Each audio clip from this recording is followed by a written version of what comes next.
Hi, I'm Dr. Scott Jensen, and I am not exaggerating when I tell you, if you're a patient, your doctor,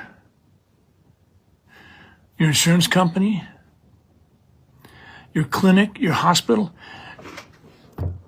we can all get paid more if we make you sicker. And I think you need to understand that. This patient's on Medicare. His insurance company will get paid more by Medicare if this patient is seen as more sick.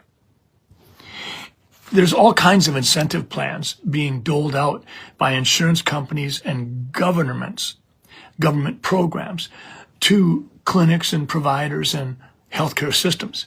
For instance, one of them that you may have heard of is if a clinic can hit a certain threshold level of patients taking a certain kind of vaccine, they get paid a chunk of money for each one of those patients that took the vaccine.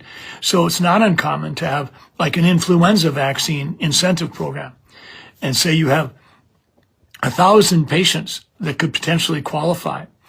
Well, if you could hit, say, 60%, you might get this amount of money per patient. If you can hit 80%, they'll give you this much.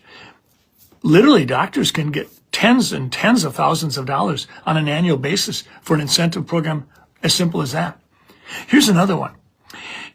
If we can call you diabetic based on some parameters, even if we're not treating you with a medication or didn't really do anything for you, if we can call you diabetic and we do a test called an A1C.